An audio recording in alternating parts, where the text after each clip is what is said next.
Animal and Mango fans, fret no longer. If you do fret, I'm gonna break your fucking legs. I'm just playing, I won't break your legs. I'll break your fucking neck. Anywho, so apparently something pretty freaking huge is about to happen. Netflix is about to start producing anime. They've already had their hands in a couple different anime, if I'm correct. They were behind the Knights of Sidonia anime. They had the dub, and I think they had their hands in the Seven Deadly Sins anime as well. And they're also right now about to put out the Ajin anime. And basically in a press release recently, they talked about they want to create some anime, which is going to mean a lot of different things. I'll talk about that in a second. Let me just read the little article. Netflix CEO Reed Hastings stated in an interview with the New York Times journalist Andrew Ross Sorkin at the Deal Book Conference on Tuesday that he is hopeful that Netflix will make a great anime show. Hastings was elaborating on how his company will produce more unique programming from production companies around the world and therefore will spend US $5 billion in 2016 on content. Now, one of the biggest things regarding this is I'm hoping what they mean is specifically they're going to be, you know, like what anime studios do in Japan, basically adapting material, or if they have some really good writers, work on some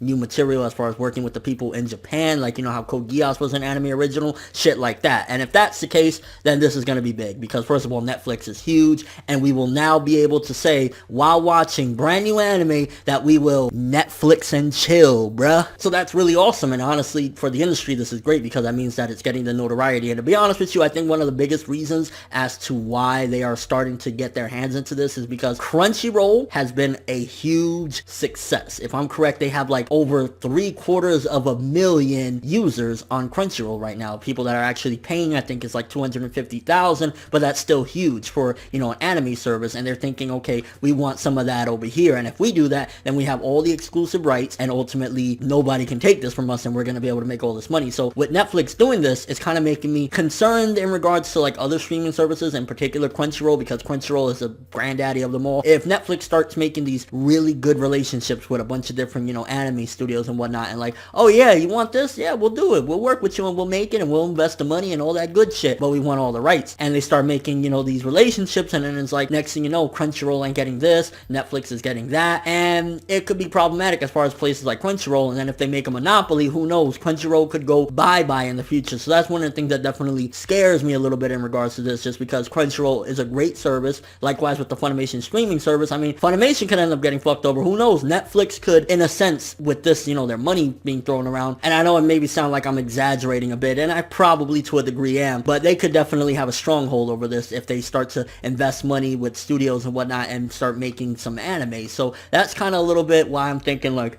this is a great move in the mainstream aspect, but then other people are going to suffer from this as well, which is kind of a shitty situation. And again, if Netflix starts grabbing these anime, I'm curious as far as like DVD and Blu-rays, like is it going to be just streaming only, or are people going to actually be able to release this in physical form? Which if I'm correct, I think some of the actual shows that they, you know, the live action stuff that they produce, they do eventually release on DVD and Blu-ray, home releases or whatever. So maybe, who knows, this could end up being a great thing. Maybe they could end up releasing stuff that they make at more affordable prices for us. We could end up getting like brand new 24 episode anime for dirt cheap prices, especially if it's getting pushed out to the mainstream. You're going to have all the otaku eventually say, Netflix has everything, I'm going to Netflix. And then you also have the mainstream people. So maybe this could be a really great thing for us in a sense. There's so many possibilities, but ultimately I think it's a great thing because the anime industry could definitely use this right now. Could definitely use somebody that is coming in. We have money, we want to invest, and that's awesome. I guess another concern that I have is what happened with the Seven Deadly Sins though, because it took how long? I think it just now hit Netflix season 1, and it's like, yo, that aired mad long ago, bro. Like, why,